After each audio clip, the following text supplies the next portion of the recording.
80s-ലും 90s-ലും ഒക്കെ ഉള്ളവർക്ക് പരിപ്പുവട എന്ന് പറഞ്ഞാൽ സന്ദേശത്തിലെ ശങ്കരാടിയുടെ ഡയലോഗ് പോലെയായിരുന്നു.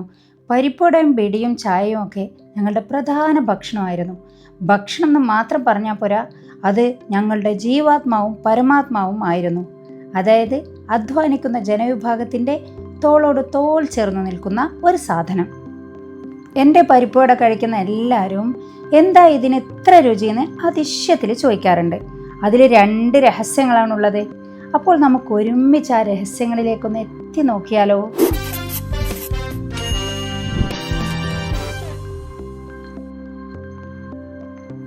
അതിലൊന്നാമത്തെ രഹസ്യം ഇതാണ്: മട്ടർ ദാൽ, അതായത് പീസ് ദാൽ.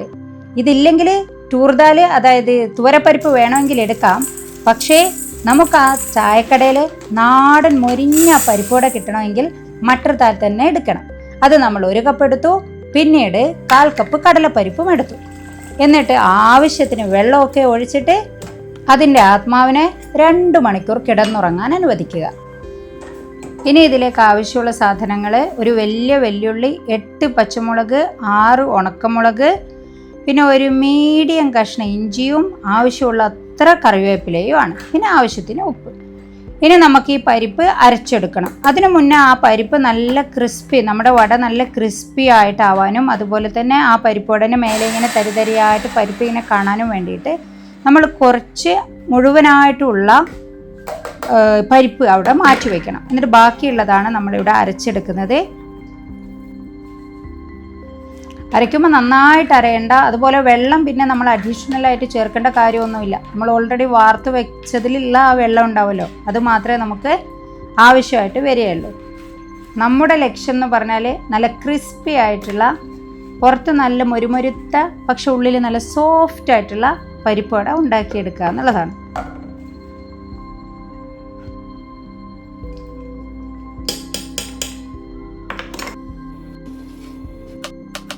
ഉള്ളി മുറിക്കുമ്പോൾ കണ്ണീര് വരുന്നതാണല്ലോ നമ്മൾ അഭിമുഖീകരിക്കുന്ന വേറൊരു പ്രശ്നം. അപ്പോൾ സന്ദേശത്തിലെ സിദ്ദീഖിൻ്റെ ആശ്വാസവാചകം അങ്ങ് ഓർത്താൽ മതി: ഒരു നാണയത്തിൻ്റെ 2 സൈഡിലായിട്ടാണ് കണ്ണീരും പുഞ്ചിരിയും. ഇപ്പോൾ കണ്ണീര്, കുറച്ച് കഴിഞ്ഞിട്ട് നല്ല മൊരിമൊരിഞ്ഞിരിക്കണ പരിപ്പുവട കിട്ടുമ്പോൾ നല്ല ഒരു പുഞ്ചിരി. ശരിയല്ലേ ഞാൻ പറഞ്ഞത്? പരിപ്പുവട ഇഷ്ടമില്ലാത്ത ആരെങ്കിലും ഉണ്ടോ ഇത് കാണുന്നതിൽ? പരിപ്പുവട എന്നും എൻ്റെ ഫേവറേറ്റ് ആയിരുന്നു. പണ്ട് എന്ത് റെവല്യൂഷണറി, എന്ത് ഡെമോക്രസി എന്നുള്ള അവസ്ഥ ആയതുകൊണ്ട് അതിനെ ചുറ്റിപ്പറ്റിയിട്ട് വലിയ ഓർമ്മകളൊന്നുമില്ല. ഒരേ ഒരു ഇന്ത്യ, ഒരൊറ്റ ജനത, അതായിരുന്നു അന്ന് എൻ്റെ മുദ്രാവാക്യം. ഇത് നമ്മൾ ആ ചുവന്ന മുളക് നന്നായിട്ട് പൊടിച്ചെടുത്തു. പിന്നെ ആവശ്യത്തിന് ഉപ്പ് എടുത്തു വെച്ചു. ഇനിയിപ്പോൾ നമ്മൾ കട്ട് ചെയ്ത് വെച്ച എല്ലാം കൂടി ഇതിലിട്ടിട്ട് നന്നായിട്ട് കുഴച്ചിങ്ങോട്ട് എടുക്കുക.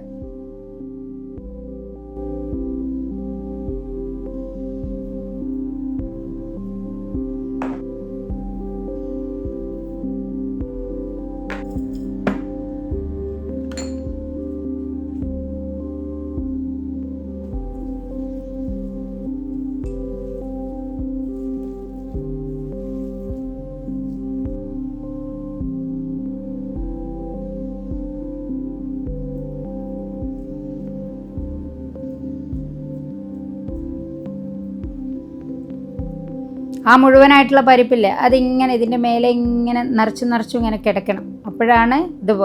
അപ്പോഴാണ് നമുക്ക് ക്രിസ്പി ആയിട്ടുള്ള പരിപ്പുവട കിട്ടുക.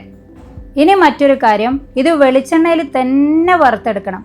അല്ലാതെ സൺഫ്ലവർ ഓയിലൊക്കെ ഉപയോഗിച്ചിട്ടുണ്ടെങ്കിൽ നമ്മുടെ കാതർക്കാടേയും കണാരേട്ടൻ്റെയും ഒക്കെ ചായപ്പൊടിയിൽ നിന്ന് നമ്മൾ പണ്ട് കഴിച്ചിട്ടുള്ള പരിപ്പുവട നമുക്ക് കിട്ടൂല.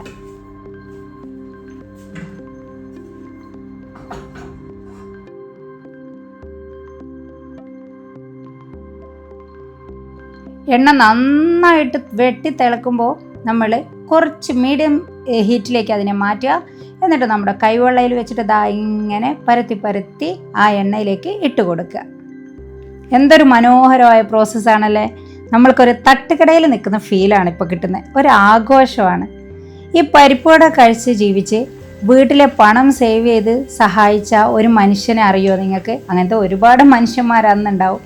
പക്ഷെ ഒരു മനുഷ്യനാണ് മിസ്റ്റർ പ്രഭാകരൻ. ഇദ്ദേഹം വീട്ടിൽ നിന്ന് ഭക്ഷണം കഴിക്കാതെ പാർട്ടി ഓഫീസിൽ നിന്ന് പരിപ്പുവടയും ചായയും കഴിച്ച് അമ്മക്ക് പൈസ ഉണ്ടാക്കി കൊടുത്ത ഒരു പാവം മനുഷ്യൻ. അന്ന് നാരിയൽ കാപ്പാനി കുടിച്ച് നടന്നുകൊണ്ട് ഇങ്ങനത്തെ സഹായമൊന്നും വീട്ടുകാർക്ക് ചെയ്തു കൊടുക്കാൻ എനിക്ക് പറ്റിയില്ലെങ്കിലും എല്ലാ 90s പോലെ പരിപ്പ് വട എൻ്റെയും ജീവാത്മാവായിരുന്നു.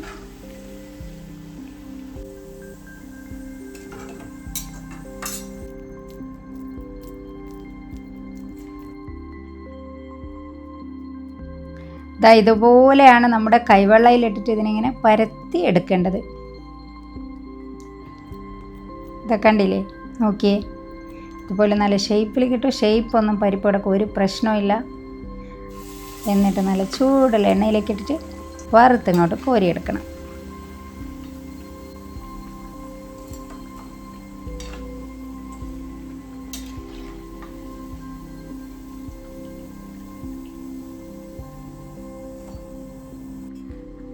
അപ്പോൾ നമ്മൾ എല്ലാ പ്രതിക്രിയവാദികളെയും വിഘടനവാദികളെയും ഒക്കെ മനസ്സിൽ ധ്യാനിച്ചുകൊണ്ട് നമ്മുടെ എല്ലാ പരിപ്പുവടകളും ഉരുട്ടി പരത്തി വറുത്തിങ്ങെടുത്തു. നോക്കിയേ, ഇതുപോലെയാണ്. കണ്ടില്ലേ, ആ സൗണ്ട് തന്നെ കേൾക്കുന്നില്ലേ? മുരുന്നനെ ഇരിക്കും പുറത്ത്, ഉള്ളിലേക്ക് നോക്കുമ്പോൾ ഇങ്ങനെ സോഫ്റ്റായിട്ടും ഇരിക്കും. പല്ലില്ലാത്തവർക്ക് പോലും ഈസി ആയിട്ട് കഴിക്കാൻ പറ്റുന്ന ഒരു പരിപ്പുവടയാണ് ഇത്. നല്ല രസമല്ലേ കാണാൻ? ബീഡിയില്ലേലും നമ്മൾ കടുപ്പത്തിലൊരു കട്ടൻ ചായ കൂടെ ഉണ്ടാക്കിയിട്ടുണ്ട് ഇതിൻ്റെ കൂടെ. അപ്പോൾ നമ്മൾ ആ കട്ടൻ ചായയും പരിപ്പ് വടയും ഒരുമിച്ചൊന്ന് കഴിച്ചിട്ട് നോക്കിയാലോ എങ്ങനെയുണ്ടെന്ന്.